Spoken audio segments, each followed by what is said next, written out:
Hello, everyone. Thanks for tuning in once again to Queen Ahmadiyyah TV presents Beyond the Realm. So as you're coming in, please feel free to go ahead and subscribe to the channel if you haven't done so already. Be sure to click the notification bell and click the word all so that you're notified each time the Queen Goddess goes live on this channel. Hello, Ashay, 77, Stony, Maryland, Bird Jr., A.V. the Great, Ryan, Ramses, Silent D, Louise.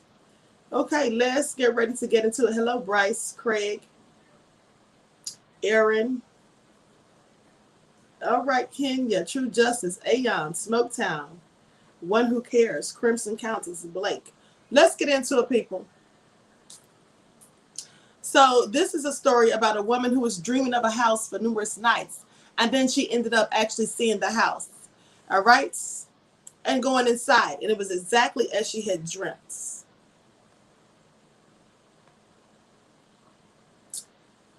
Now, there is a rare subsection of Fortina where a sensitive woman visits a mysterious house in her dreams, and then after a long period of nightly wandering, finds herself amazed at the front door of her dream house on a random visit to the countryside.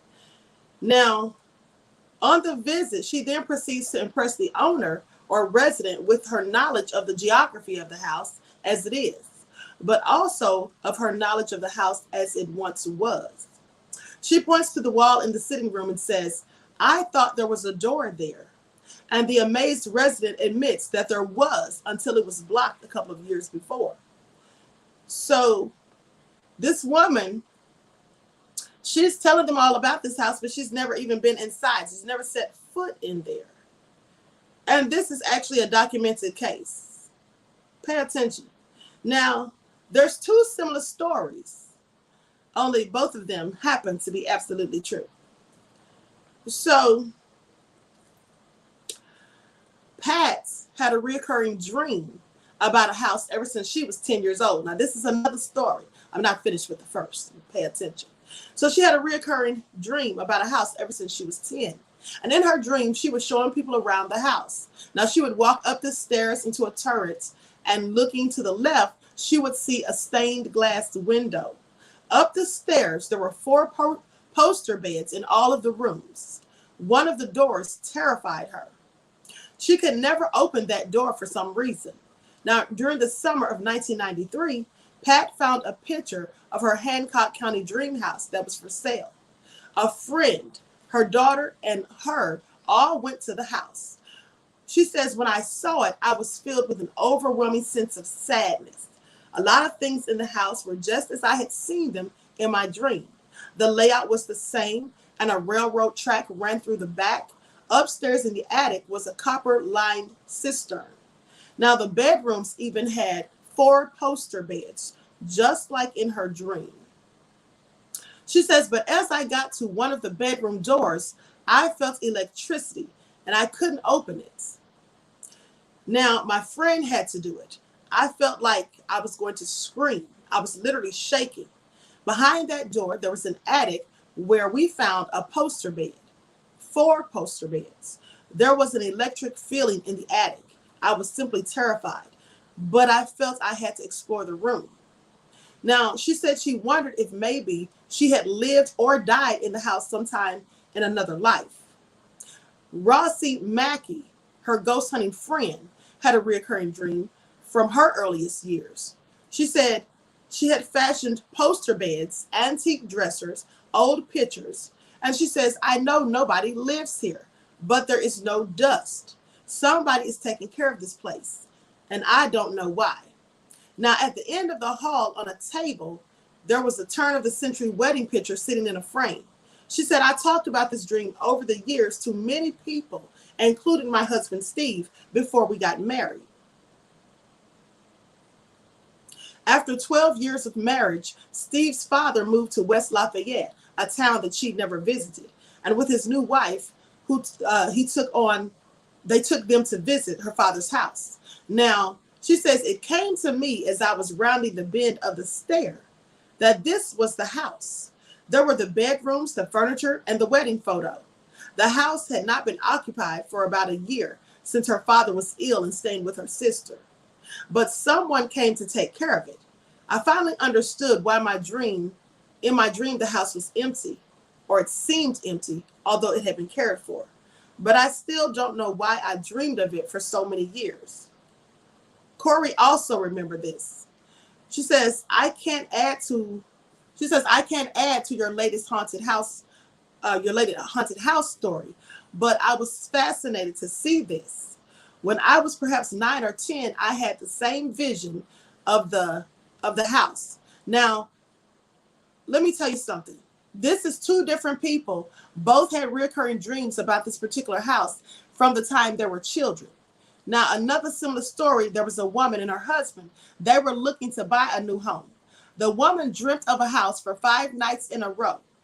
Every day she woke up, she would tell her husband about how nice the house was, how it had these nice shiny wooden floors, how it had these French doors, a nice pool, and it was in a gated community. So her husband thought it was crazy because he said, a house that sounds that fancy, there's no way we could ever afford it. So one day as they're riding along looking for houses to purchase, she sees the house that she also dreamt of, just like the two women in this story. So she tells her husband, let's get out and go inside and make a bid on the house. Let's make them an offer. So the husband says, there's no way we can afford it. It's literally a mansion. She says, I don't care. I'm going inside. So they go inside and the realtor comes and greets them. So they tell her that they want to place an offer for the house. So they give her the offer and she tells them to hold on for just a second. She's going to speak with the owner. She goes and talks to the owner and she comes back and she says, listen, I have to be perfectly frank with you. You can go ahead and place your offer, but the owner seems to think this house is haunted. And I just feel like I need to tell you that. So the wife says, I don't care if this house is haunted or not. I want this house. So the owner accepted the offer and told them that they could purchase the home. So moments later, the realtor goes to get the owner to come and greet them so they can meet. And the owner looks at the woman and says, oh my God, it's you.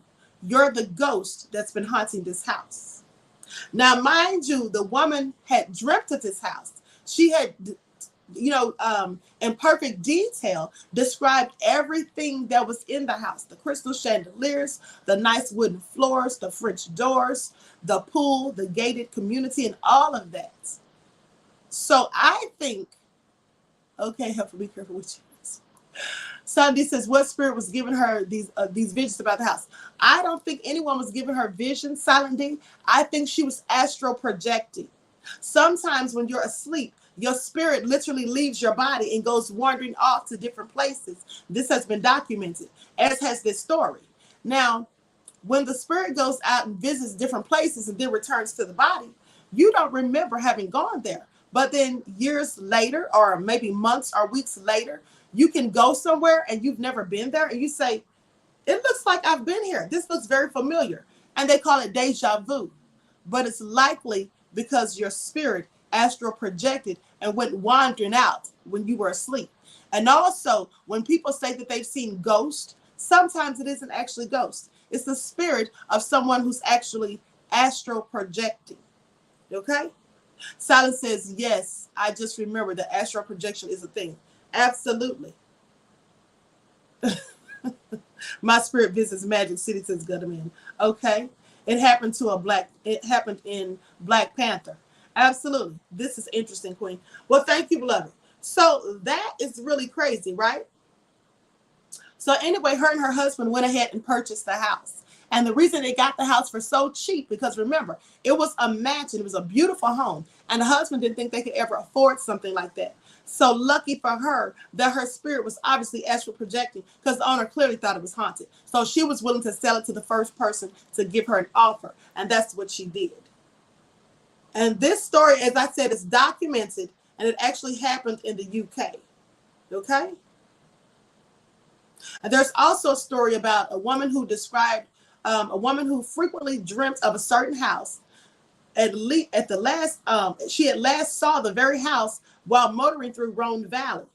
She found it to be identical with the house envisioned in her continually reoccurring dream.